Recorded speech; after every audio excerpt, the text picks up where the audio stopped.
Hello dear friends, you are most welcome. तो friends, आज जो आप टॉपिक सीखने जा रहे हैं उस टॉपिक का नाम है इन्फिनिटिव।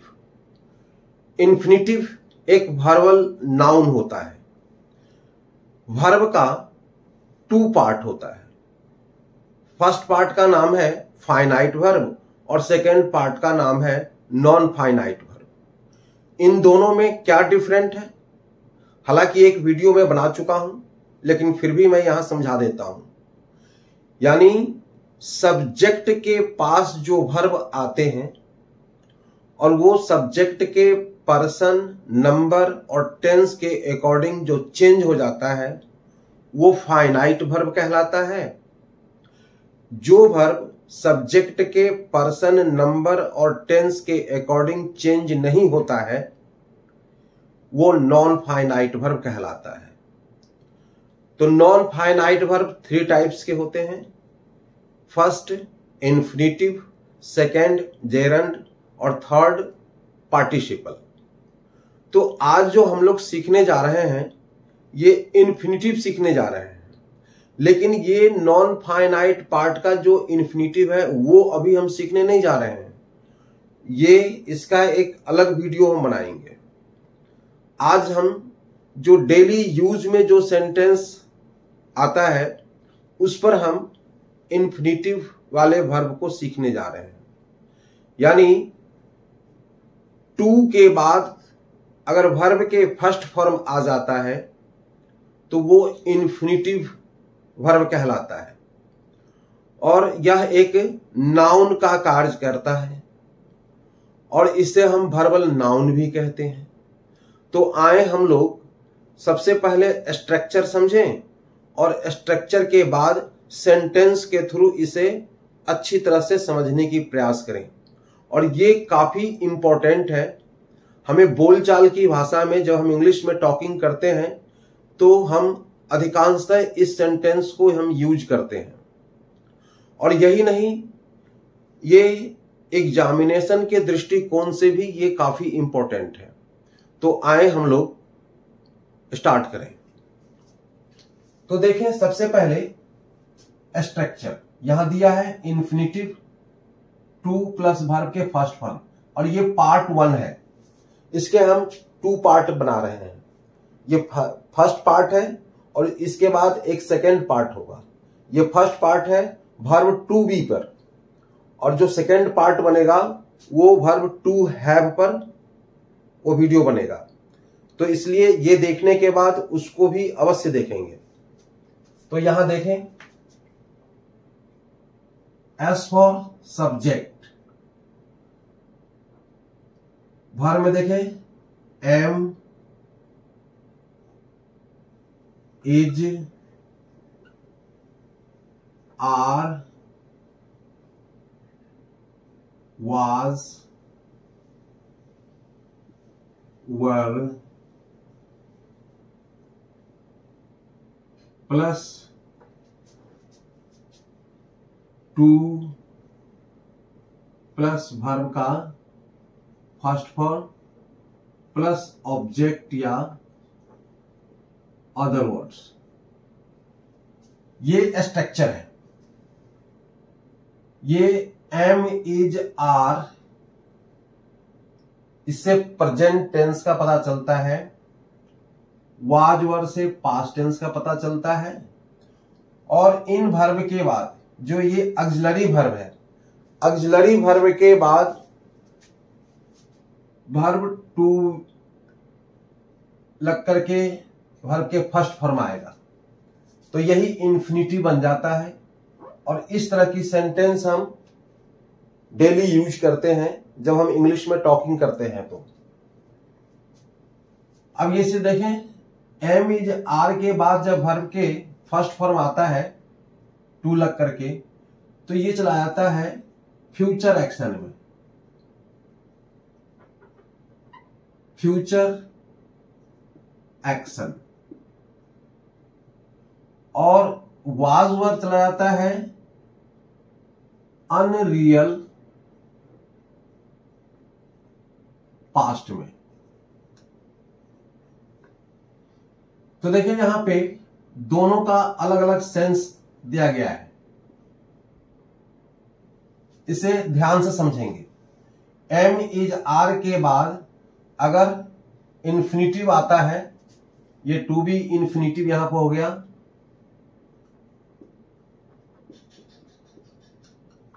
इन्फिनिटिव, और फिर ये ऑब्जेक्ट या अदर वर्ड आता है।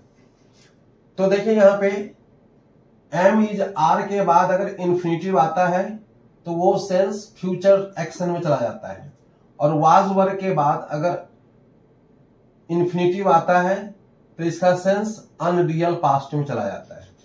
अब इसे हम दोनों में डिफरेंट को हम सेंटेंस के थ्रू समझेंगे। तो यहां देखें, जैसे यहां दिया गया I am to teach, I am to teach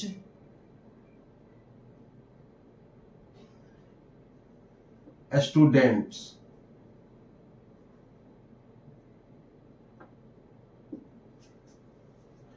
I am to teach students। देखिए एम से पता चलता है कि ये प्रेजेंट का है, और इसके बाद ये इन्फिनिटिव आ गया। अब इसका हिंदी अर्थ क्या निकलेगा, इस हिंदी अर्थ से आपको पता चल जाएगा कि ये फ्यूचर एक्शन में है।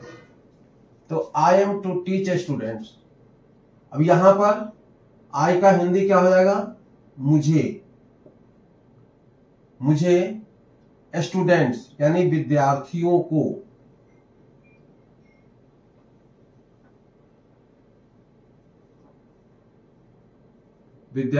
को पढ़ाना है।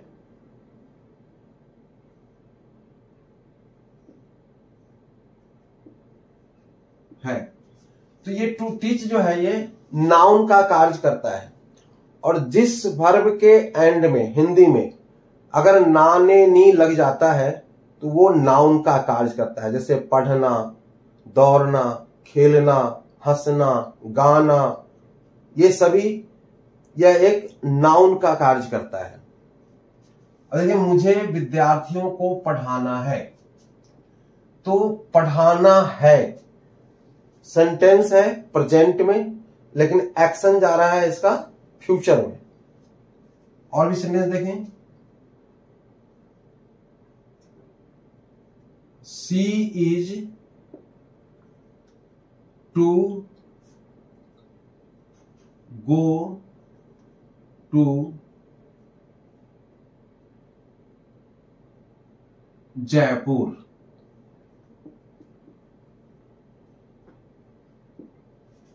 अब देखें she is to go to Jaipur. अब इस सी का हिंदी क्या हो जाएगा, उसको। यहां पे उसको को अवश्य लगाना है, उसको मुझे में नहीं आएगा लेकिन यहां पर आएगा, उसको जयपुर जाना है, जयपुर जाना, ये ना आ गया है। तो ये हो गया इन्फिनिटिव।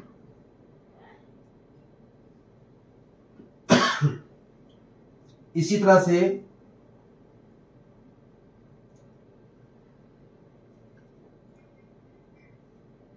माय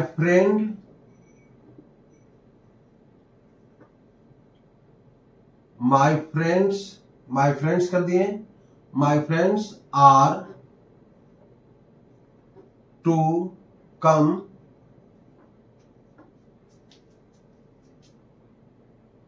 टुमारो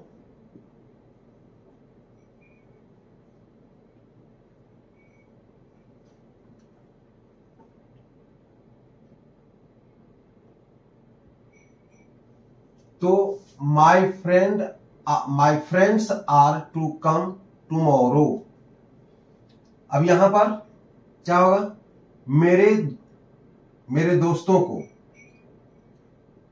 यहां पर प्लूरल है इसलिए आ रहा है, मेरे दोस्तों को, अब यहां पर भी आया है को, मेरे दोस्तों को कल आना है, कल आना है। आसानी से बन रहा है।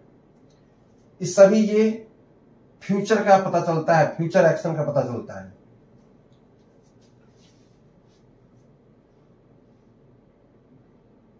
अब यहां देखें, जैसे ही was to write a letter,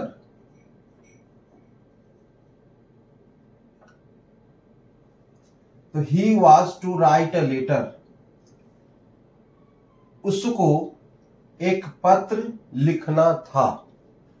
अब यहां देखिए सब्जेक्ट है, इसके बाद में वॉज आया और टू राइट ये इन्फिनिटिव हो गया। इसका हिंदी कैसे हम निकालते हैं? ये अनरियल पास्ट में चला गया है, पास्ट टेंस है, तो ही का क्या हो जाएगा?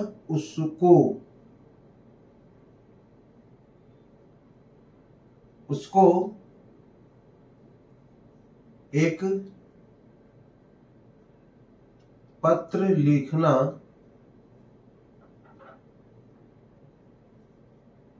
था। इसी तरह से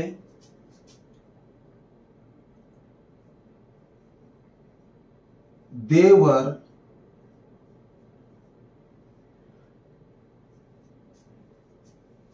अब इसमें किसी भी प्रकार का हम वर्ब हम दे सकते हैं, कोई भी वर्ब दे सकते हैं, कोई जरूरी नहीं है कि हम सिलेक्ट करेंगे, जो आपके मन में आ जाए उस तरह की वर्ब। तो जैसे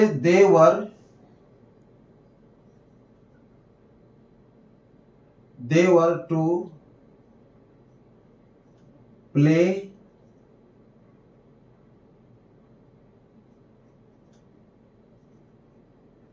क्रिकेट, तो दे वर टू प्ले ये हो गया इन्फिनिटिव। अब इसका हिंदी क्या हो जाएगा? उन लोगों को क्रिकेट खेलना था।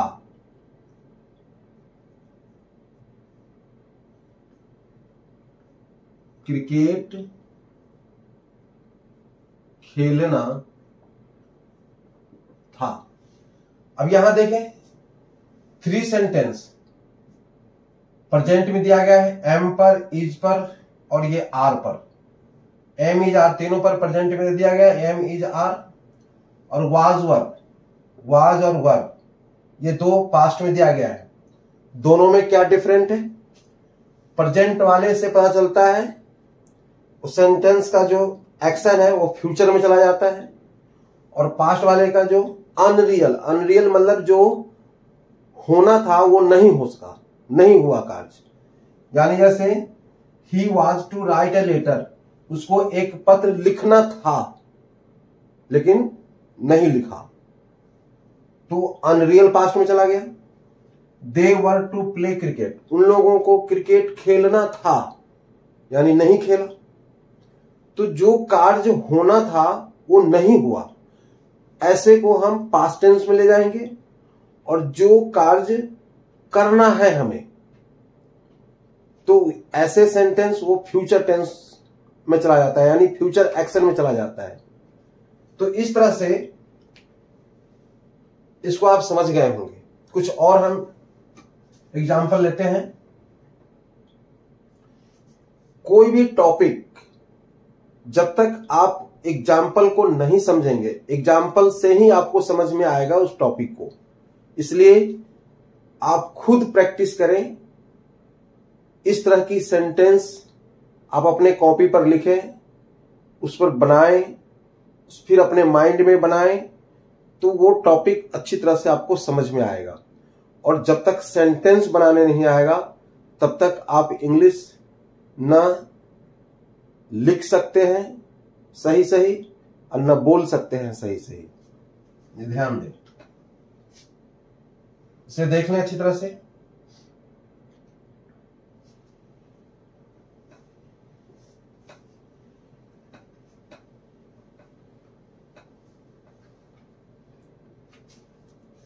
नेक्स्ट है, अब हम कुछ निगेटिव, मतलब एफर्मेटिव, नेगेटिव, एफर्मेटिव तो हम दे चुके हैं, कुछ निगेटिव लेते हैं, इंट्रोगेटिव लेते हैं, इंट्रोगेटिव नेगेटिव इसी में हम लेते हैं। जैसे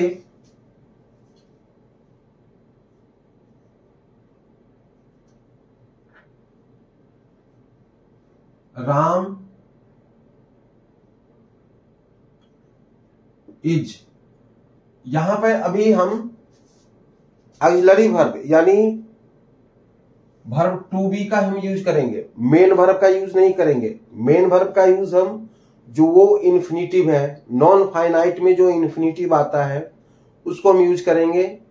लेकिन यहां पर हम जो ऑक्सिलरी वर्ब है एम, इज, आर, वाज, वर, उसी को यूज करेंगे। उसके बाद जो इन्फिनिटिव आता है उसी को यूज करना है। जैसे राम इज टू, यहां पर निगेटिव देते हैं, Ram is not to send a letter या message.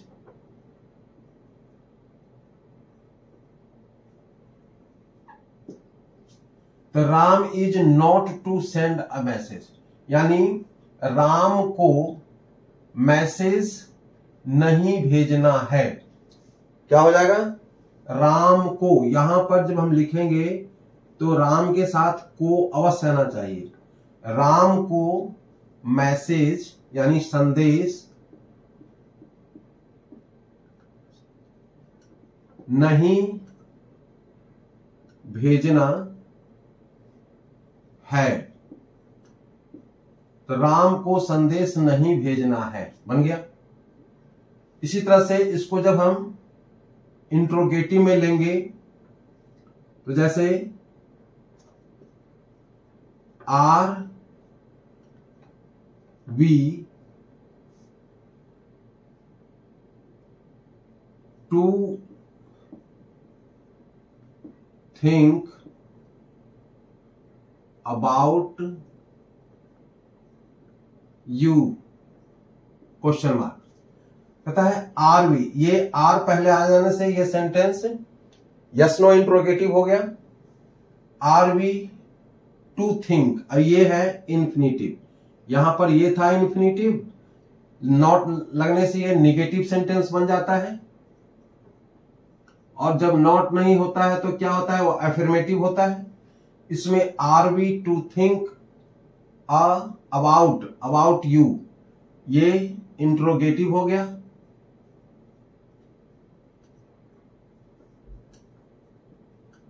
Yes no interrogative.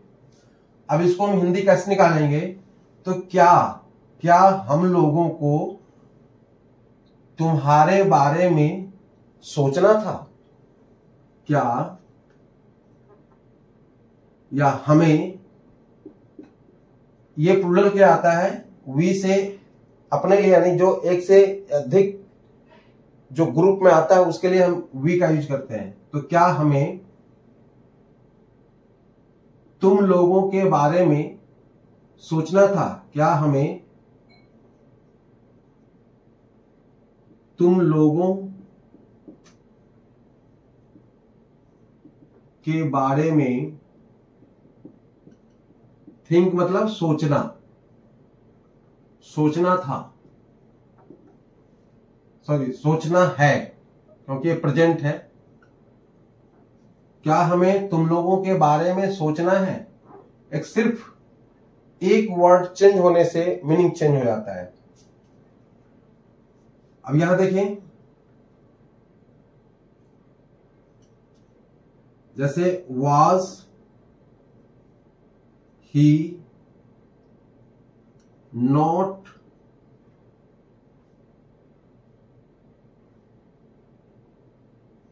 to wait for me question mark, यहां भी क्वेश्चन मार्क आएगा, यहां भी क्वेश्चन मार्क आएगा। तो कहता है was he not to wait for me. अब ये इंट्रोगेटिव निगेटिव हो गया, I for interrogative and N for negative. क्या हुआ, क्या उसको मेरे लिए इंतजार नहीं करना था। फिर से, क्या उसको मेरा इंतजार, मेरे लिए नहीं, मेरा इंतजार नहीं करना था क्वेश्चन मार्क। तो आप देख रहे होंगे ये निगेटिव है, ये इंट्रोगेटिव है, ये इंट्रोगेटिव निगेटिव है, और इससे पहले जो सेंटेंस दिए हैं उसमें नॉट नहीं था और सब्जेक्ट से स्टार्ट था, सभी एफर्मेटिव में था। एक और देखते हैं, जैसे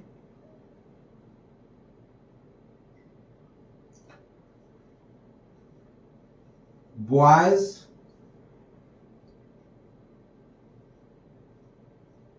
वर टू प्ले